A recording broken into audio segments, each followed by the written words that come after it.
ធ្វើអំពើល្អឈប់ផឹកគ្រឿងពុលគ្រឿងស្វឹងគ្រឿងអីទៅនាំគ្នាសូត្រធម៌យ៉ាសំសើសំអីទៅដើម្បីឲ្យភ្លៀងមកវិញដើម្បីឲ្យភ្លៀងមកវិញដល់ពេលហ្នឹងក៏ក្រោកញាប់ញ័រដល់ប្រម៉ែអីគេប្រម៉ែគង្គានៅឋានសួគ៌ពេលហ្នឹងប្រម៉ែគង្គាត្រូវចុះមកភពផែនដីប៉ុន្តែពេលប្រម៉ែគង្គាចុះមកភពផែនដីសួរថាបានពីណាទៅត្រទឹកហ្នឹងបើមិនមានអ្នកត្រទេវាត្រូវទឹកហ្នឹងមកខ្លាំងវាលិចភពផែនដីអញ្ចឹងមានតែទេពមួយទេគឺព្រះសិវៈទៅត្រប៉ុន្តែចៃដន្យអីព្រះសិវៈហ្នឹងមានមហេសីហើយគឺពនាងអីគេឧមាបាវទីអញ្ចឹងពេលហ្នឹងពនាងប្រច័នថាប្រម៉ែគង្គាហ្នឹងជាស្រីដែលមានមុខសម្រស់ស្អាតណាស់អញ្ចឹងបើស្វាមីខ្លួនទៅទទួលដឹងតែលងស្នេហ៍គេហើយដឹងតែចោលប្រម៉ែឧមាហើយអញ្ចឹងដាក់កិច្ចដាក់ខសន្យាអីជាមួយប្តីណាហាមបើទៅទទួលប្រម៉ែគង្គាហាមលងស្នេហ៍គេហាមលងស្នេហ៍គេណាចៃដន្យអីក៏ទោះបីដាក់កិច្ចសន្យាយ៉ាងណាក៏ព្រះសិវៈទៅយាងទៅទទួលប៉ុន្តែទៅទទួលហ្នឹងអត់ហ៊ានយកអីអត់ហ៊ានយកប្រហោះយកដៃហ្នឹងទៅត្រប្រម៉ែគង្គាទេយកអីគេគឺយកសក់គេហៅភ្នំសក់រូបហ្នឹងនៅប្រាសាទធឺមីណុនដល់សប្តាហ៍ថ្ងៃគេឆ្លាក់ព្រះសិវៈយាងទៅទទួលប្រម៉ែគង្គាហ្នឹងគឺយកភ្នំសក់ទៅទទួលពនាងណាយកភ្នំសក់ពេលពនាងធ្លាក់មកពនាងក៏បិទមុខដែរយកស្បែកបិទមុខកុំឲ្យព្រះសិវៈឃើញណាប៉ុន្តែចៃដន្យអីដល់ពេលធ្លាក់មកទៅលើភ្នំសក់ព្រះសិវៈហ្នឹងស្បែកមុខហ្នឹងវាធ្លាក់ទៅក្នុងទឹកទៅណាស្បែកមុខធ្លាក់ទៅកើតជាសត្វមកហ្នឹងហើយស្បែកមុខហ្នឹងណាហើយក៏កើតជាយានជំនិះរបស់ប្រម៉ែគង្គាដែរនឹងជាយានជំនិះរបស់ប្រម៉ែគង្គាពេលដែលពនាងនៅនេះគេហៅថាស្ដេចនៅសត្វទឹកសមុទ្របាទសត្វសមុទ្រស្ដេចទឹកណា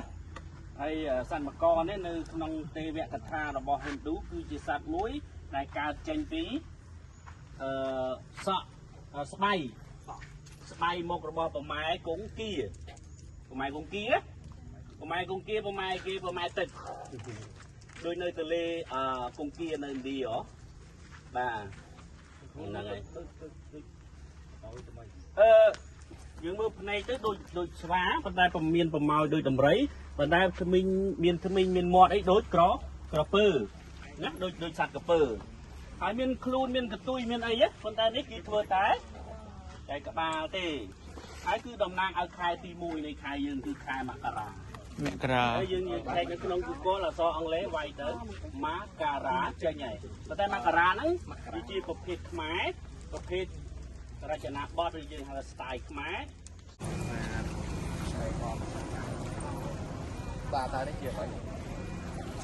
ហើយបន្ទាប់ពីប្រាសាទប្រែរូបឬយើងហៅថាស្រីរាជាន្ទ្រភត្រេស្វរៈដែលជាស្នាបហោះរបស់ព្រះបាទរាជាន្ទ្រវរ្ម័នទី2ណាព្រះអង្គជាស្ដេចដែលបដូររាជធានីពីរាជធានីលង្កបុរៈមករាជធានីយសោធរបុរៈវិញណាគម្លងរាជរបស់ព្រះអង្គគឺឆ្នាំណា944ដល់968អញ្ចឹងប្រាសាទនេះកសាងឆ្នាំណាគឺឆ្នាំ951ប្រាសាទប្រែរូបគឺឆ្នាំ961ខុសពី10ឆ្នាំព្រោះប្រាសាទប្រែរូបជាប្រាសាទរាជឯប្រាសាទនេះជាប្រាសាទបុព្វការីជនណា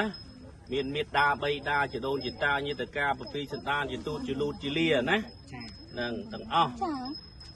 បាទហើយខាងអីទាំងខាងម្ដាយទាំងខាង